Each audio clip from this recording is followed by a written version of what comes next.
Hi viewers, welcome to NS Commerce Academy. Today I am going to explain Business Organization Management subject for BCOM first semester students. So under fourth unit to important questions answers, so short answer and essay type questions. Okay friends, first I will read out the short answer questions and long answer questions. Later I will explain the answers one by one. Okay friends, short answer questions. First one, MBO and steps in MBO. Second one, formal organizations. Third one, factors influencing span of supervision. Fourth one, management by exceptions. Fifth one, line and staff automation. Long answer questions or essay type questions. First one, describe the nature and signification of planning. Second one, what is MBO? Explain its features, advantages, and disadvantages of MBO. Third question, differentiate between formal and informal organizations. Fourth one, differentiate between line and staff organizations. Fifth one, what is span of management and control? Explain factors determining the span of management. Okay, friends, before going to start the answers for these questions, I am requesting you kindly subscribe my channel and click on bell button. Give some likes. It will make me lot of encouragement to do further videos. And here I am giving certain hints while writing the examination. For short answer questions, so you may score 4 marks because this is the 80 marks paper. So 8 questions may be given overall subject and you want to answer 5 questions. Each question carries 4 marks. That's why when writing the questions, you have to focus on the main answer or straightforward answer to the question. Don't give any extra explanation and don't waste your time and your efforts writing extra information for the short answer questions. So, whatever the content you are writing, that should be within the limits of 60 words or one or two paragraphs or half page of the your answer sheet. Okay, mind it. Then, second one, in case of essay type questions, 5 units are there. For 5 units, so each unit two questions are they may be given and each question carries 12 marks. So the question will be marks will be distributed according to the question. Okay. So here the mark distribution according to the question I will again explain while explaining the answer to the questions. Friends, now come to the point to short answer questions and its answers. First question, MBO and steps in MBO. MBO means here management by objectives. The concept was originated by Peter Drucker in the year 1954 in his book The Practice of Management and he is also known as the father of management by objectives. MBO guides the subordinate to fulfill the specified objectives within the given time deadline. It is critically review the organizational performance on a regular basis. The management by objectives is a process where the superiors and subordinates managers of an enterprise jointly identifies its common goals. Next, steps in management by objectives process. First step is define organizational goals. Second step is define enterprise objectives. Third question, third step is continuous monitoring performance and progress. Fourth step is performance evaluation. Fifth one is providing feedback. Sixth one is performance appraisal. Okay. Next, second question is formal organization. Formal organization is that type of organization structure where the authority and responsibility are clearly defined. The organization structure has defined a delegation of authority and roles and responsibility for the members. The formal organization has predefined policies, rules, and the responsibility for the members. The formal organization has predefined policies, rules, schedules, procedures, and programs. The decision-making activity in a formal organization is mostly based on predefined policies. Formal organization structure is created by the management with the objectives of attaining the organizational goals. Next, third question is factors influencing the span of supervision. The span of supervision or management or span of control refers to the number of employees or subordinates a manager can effectively oversee.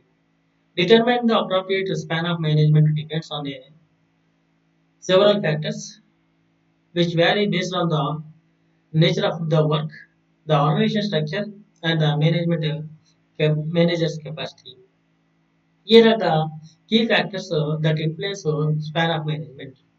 First one, nature of work. Second one, manager's capability. Third one, employee skills and experience levels. Fourth one, geographical dispersion. Fifth one, nature of communication.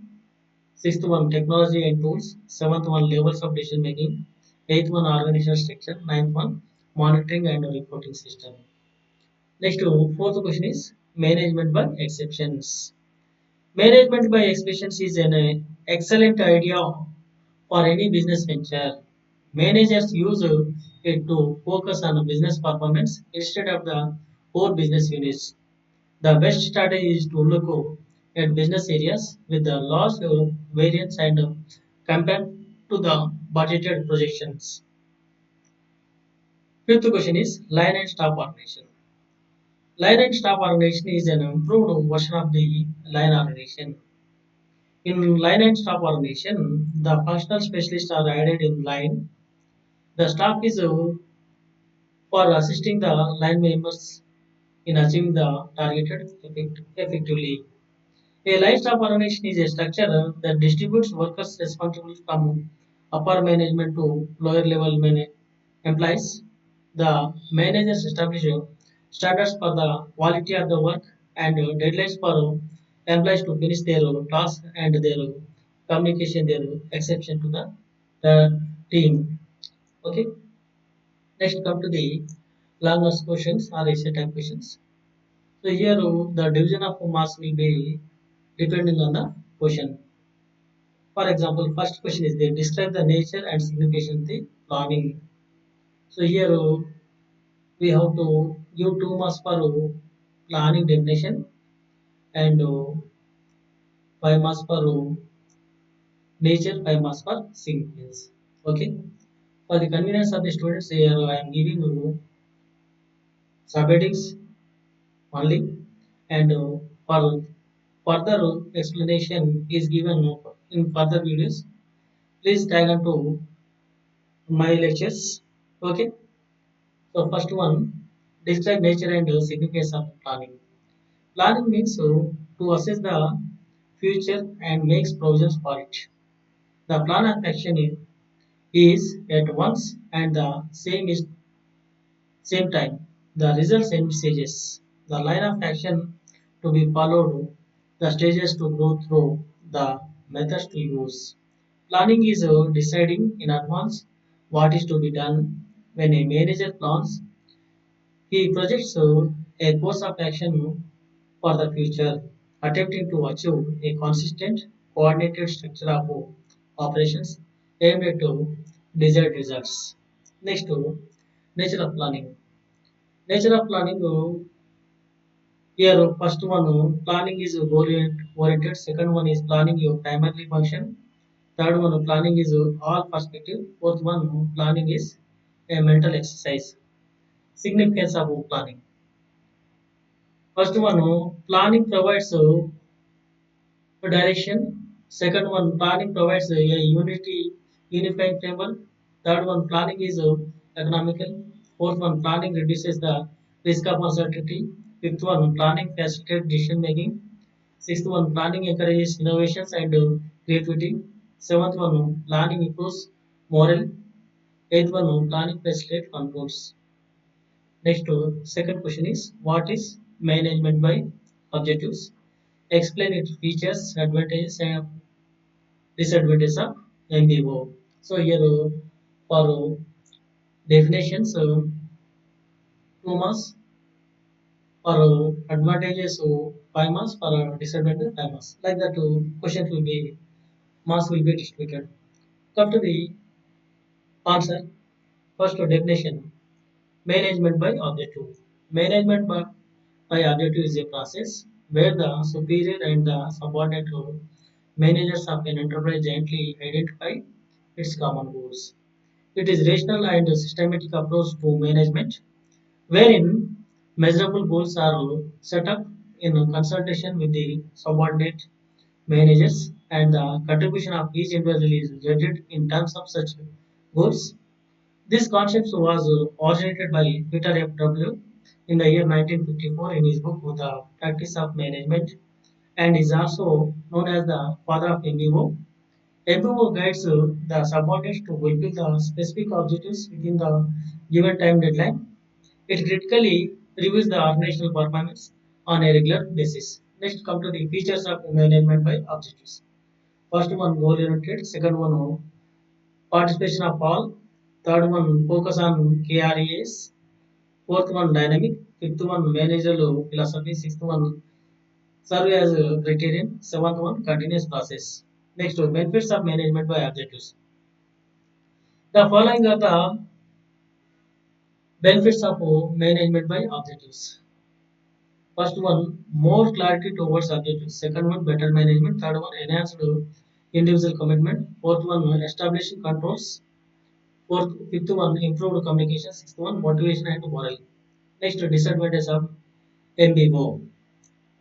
First one, goal setting problem. Second one, time consuming. Third one, more focus on short term objectives. Fourth one, incapable to provide guidelines to goal setters.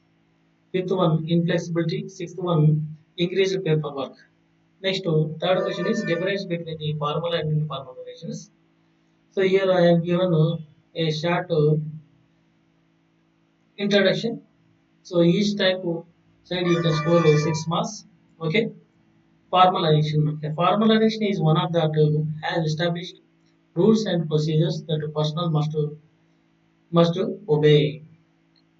Whereas informal, on the other hand, an informal organization concentrates on developing social interactions and networks. Next, the primary purpose of a formal organization is to meet the organizational long and short-term goals. Next, the informal organization primary goal is to foster social networking sites and healthy work environments. Next, third difference, the formal organization is structured hierarchically. An informal organization lacks a hierarchical structure. Fourth difference, management creates a formal organization. Members join an informal organization on their initiative. Personal connections are used to form the organization. Fifth difference, a formal organization focus on is to aim for the accomplishment. The informal organization objective is to meet the its object implies social and physiological psychological requirements. A formal organization is stable, that is, it has existed for an extended period. An informal organization is formed on the spur of the moment and is not sustainable. The formal organization follows official communication. A grapevine communication network is exists in the informal organization. Regulations, rules, norms, and govern the personal. Employees are governed by the values, morals, conventions, and beliefs. The primary focus of formal organization is on the job performance. The primary goal of the informal organization is to foster interpersonal relationship. The official organization is somewhat vast. An informal organization is tiny in size. A formal organization has multiple degrees of authority. The hierarchy system confines the workforce. The informal organization participants are all equal. A formal organization focuses on efficiency, regulations, uniformity, and so on. The emphasis in an organization is on spontaneity, independence, and connection development. Next, fourth question is difference between the line and staff definitions. So here I have given five difference, seven differences in between the line organization and staff line and staff organization. Okay. So first one, a line organization. It is centralized and power-centered structure, whereas line and staff organization it is centralized but power and authority is shared. Second difference, it is a simple form of organizational structure. It is more complex than line organization structure. Third difference, strict discipline, whereas liberalness in discipline. Fourth, no provisions of experts. There is no a provision of experts. Next, effectiveness for small firms, effective for big firms. Sixth one, it is economical. Si- Sixth one, it is a more costly structure. Seventh one, less possibility of conflicts, high chance of conflicts. Okay, friends. Last question is, what is span of management or control? Explain factors determining span of management. Span of management, also known as the span of control, refers to the number of subordinates or employees a manager can effectively observe. It is an important concept in organizational structure and directly impact efficiency, communication, and managerial effectiveness. The span of management can be wide, many employees reporting to the one manager, or narrow, fewer employees reporting to one manager. Factors determining the span of management. Okay, the span of management or span of control refers to the number of employees or subordinates a manager can effectively oversee.